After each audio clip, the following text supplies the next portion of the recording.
4월 18일 저희들에게 주시는 하나님 말씀 요한복음 5장 1절로 9절까지 말씀입니다. 그 후에 유대인의 명절이 되어 예수께서 예루살렘에 올라가시니라. 예루살렘에 있는 양문 곁에 히브리 말로 베데스다라 하는 못이 있는데 거기 행각 5이 있고 그 안에 많은 병자, 맹인, 다리 저는 사람, 혈기 마른 사람들이 누워 물의 움직임을 기다리니 이는 천사가 가끔 못에 내려와 물을 움직이게 하는데 움직인 후에 먼저 들어가는 자는 어떤 병에 걸렸든지 낫게 되밀어라. 거기 38해 된 병자가 있더라. 예수께서 그 누운 것을 보시고 병이 벌써 오래된 줄 아시고 이르시되 네가 낫고자 하느냐?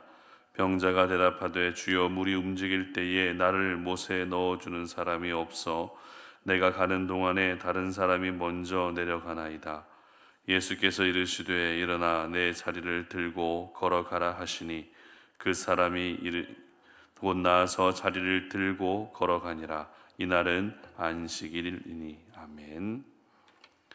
예수님이 하나님의 자비입니다 라는 제목으로 오늘 말씀 전합니다. 누군가를 향해서 긍휼한 마음을 가지고 있는 것은 예수 믿는 사람이라면 반드시 사모해야 될 그런 모습이죠. 왜냐하면 긍휼한 마음은 하나님이 주시는 마음이기 때문에 그렇습니다.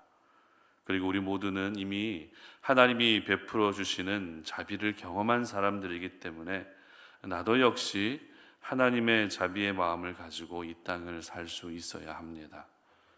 이 자비의 사전적 정의는 상대방을 사랑하고 불쌍히 여겨서 실제적인 무언가를 베푸는 것을 말합니다. 그런데 자비라는 말이 기독교보다는 불교에서 더 많이 사용되는 표현인 것 같아서 때로는 안타까울 때도 있지만, 사실 자비라는 단어는 성경에서 굉장히 자주 사용되는 단어입니다.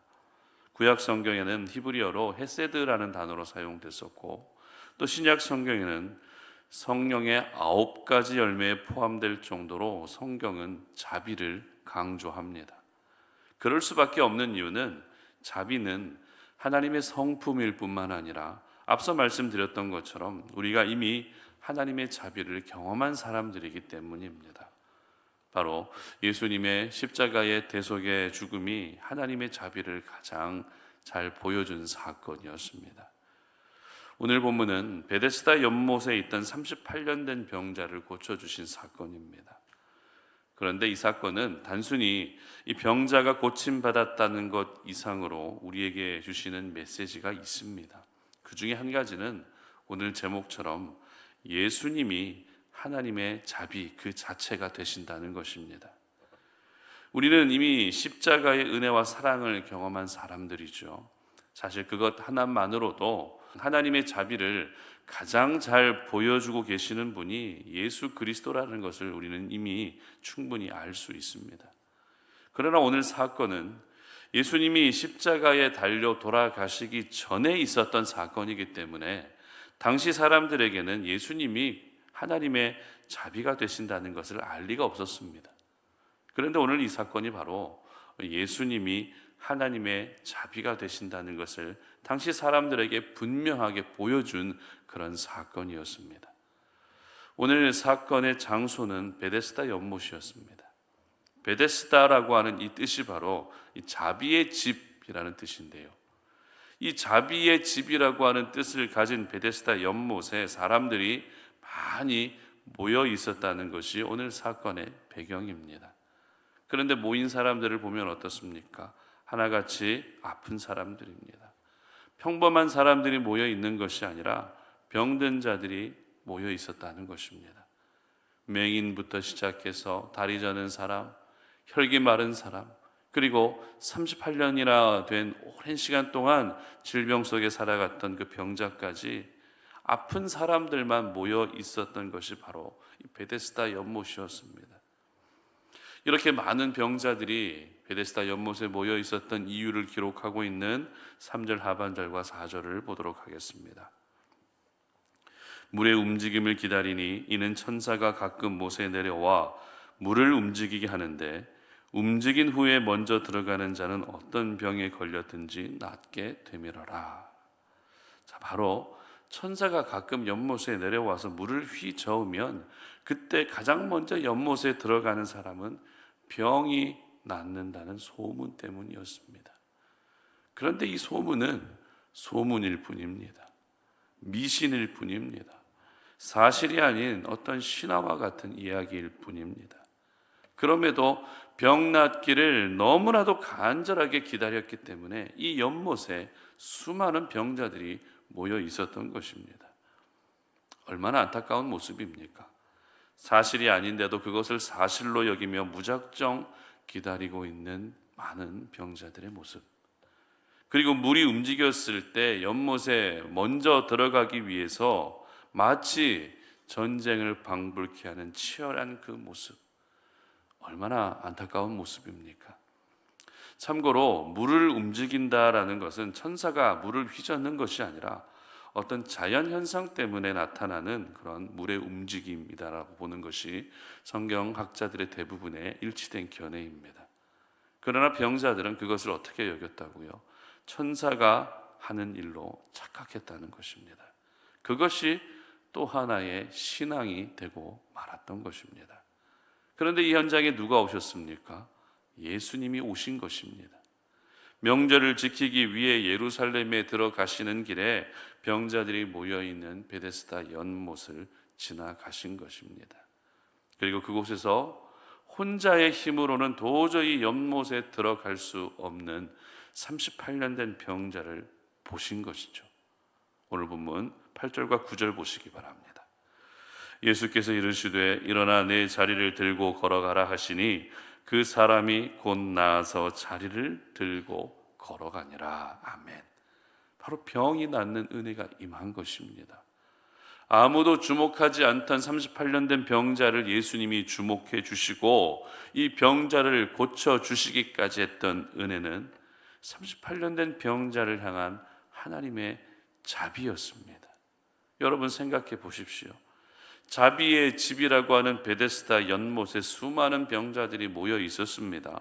그러나 진짜 자비를 경험한 사람은 연못에 들어간 사람이 아니라 누가 자비를 경험했습니까?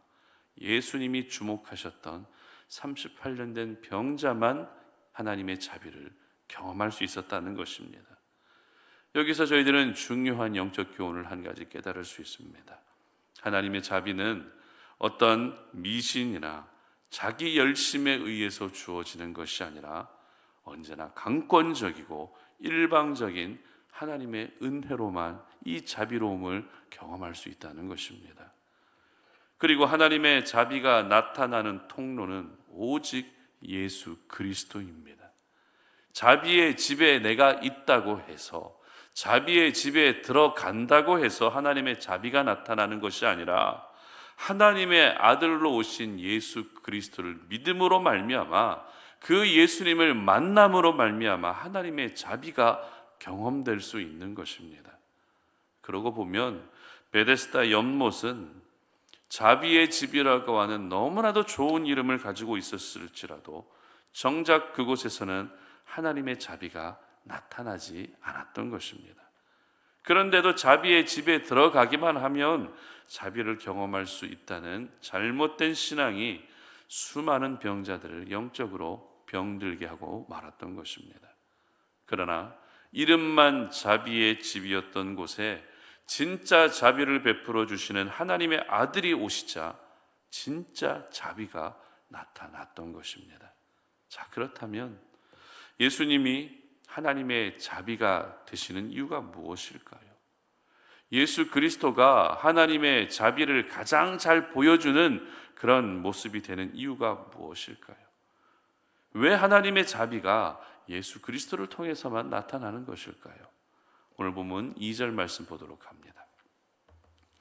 예루살렘에 있는 양문 곁에 히브리 말로 베데스드라 하는 못이 있는데 거기 행각이 5이 있고. 아멘.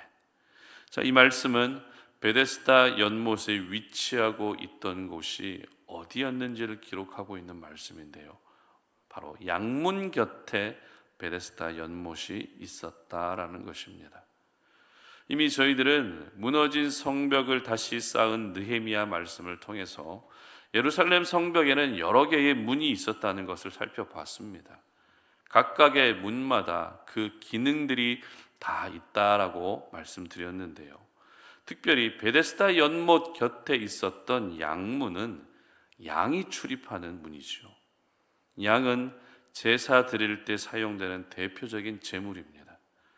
그런데 예수님이 명절을 지키기 위해 예루살렘으로 들어오실 때 다른 문을 두고 양문으로 들어오셨다라는 것을 우리는 주목해야 됩니다. 무슨 말입니까? 우리 예수님이 어린 양이 되신다라는 것입니다. 어린 양의 제물이 되셔서 우리 모두를 위해 대신 죽으셨다는 것입니다. 양문으로 들어오신 예수님은 구약 시대로 말하면 어린 양 희생 제물로 예루살렘에 들어오신 것이고, 예수님의 희생이 바로 하나님의 자비를 가장 선명하게 보여주는 사건이었던 것입니다. 따라서 예수님은 하나님의 자비의 표본이십니다. 예수님은 하나님의 자비의 결정판이십니다. 우리를 향한 하나님의 자비를 가장 잘 보여주고 하나님의 자비를 가장 실제적으로 구체적으로 보여주신 사건이 바로 십자가 사건이었던 것입니다. 그래서 오늘도 우리는 구원의 자비를 베풀어 주신 것을 기억하며 감사할 수 있어야 되는 것이죠. 그리고 오늘 하루도 내가 하나님의 자비가 없으면 절대 살 수 없다라는 것을 매 순간 인정하고 고백할 수 있어야 되는 것입니다. 우리에게는 분명 하나님의 자비가 필요한 부분들이 너무 많습니다. 하나님이 나를 불쌍히 여겨주시고 내게 긍휼을 베풀어 주시고 내게 은혜를 베풀어 주셔야 되는 그 하나님의 자비가 필요한 부분들이 너무 많습니다. 38년 된 병자처럼 병 낫기를 바라는 마음을 가지고 계신 분도 있습니다. 무너진 믿음이 회복되기를 원하는 마음을 갖고 있는 분도 있습니다. 내 자녀에게도 자비가 필요하고 나의 남편에게도 자비가 필요하고 내 인생에도 하나님의 자비가 필요하고 우리 송탄 오륜교회도 역시 하나님의 자비가 필요합니다. 그런데 이 모든 자비는 하나님의 자비이신 예수 그리스도를 통해서만 경험할 수 있다는 것입니다. 신앙을 마치 신화처럼 여긴다거나 신앙을 미신이나 어떤 액세서리처럼 여기는 것으로는 절대 하나님의 자비를 경험할 수 없는 것입니다. 그러므로 오늘 이 아침 여러분 모두 기도하시면서 여러분 안에 아직도 남아있는 미신적 요소들을 모두 지워버릴 수 있었으면 좋겠습니다. 참 안타까운 것이 신앙생활은 하고 있지만 미신적 요소를 가지고서 미신적인 생각들을 가지고서 우리는 신앙생활할 때가 참 많습니다. 미신처럼 신앙생활하는 것이 아니라 언제나 예수 그리스도가 중심이 되고 예수 그리스도만 바라보는 여러분의 믿음이 되게 하셨으면 좋겠습니다. 그래서 하나님의 자비가 되시는 예수 그리스도로 말미암아 여러분 모두가 오늘 하루 나를 긍휼히 여기시고 나를 불쌍히 여겨주시는 하나님의 자비를 경험하는 그런 귀한 하루가 되시기를 주님 이름으로 축복합니다. 함께 기도하겠습니다. 살아계신 하나님, 오늘도 우리에게 하나님의 거룩한 말씀을 주셔서 그 말씀을 붙들고 기도합니다. 하나님, 우리에게는 하나님의 자비가 너무나도 많이 필요합니다. 나를 불쌍히 여겨주셔야 되고 나를 긍휼히 여겨주셔서 하나님의 자비를 경험해야만 우리가 이 땅을 살 수 있습니다. 그런데 하나님의 자비는 내 노력으로 되는 것이 아닙니다. 내 힘으로 연못에 들어간다고 해서 되는 것이 아니라 오직 예수 그리스도를 통해서만 하나님의 자비가 경험되는 줄로 믿사오니 이곳에서 함께 예배하는 우리 모든 우리 성도님들 하나님 아버지의 자비를 경험할 수 있는 하루가 될 수 있도록 도와주시옵소서. 우리를 불쌍히 여기시고 우리를 긍휼히 여겨주시는 하나님의 놀라운 자비가 예수 그리스도를 통해서 경험되는 귀한 하루가 될 수 있도록 도와주시옵소서. 감사드리며 예수님의 이름으로 기도드립니다. 아멘.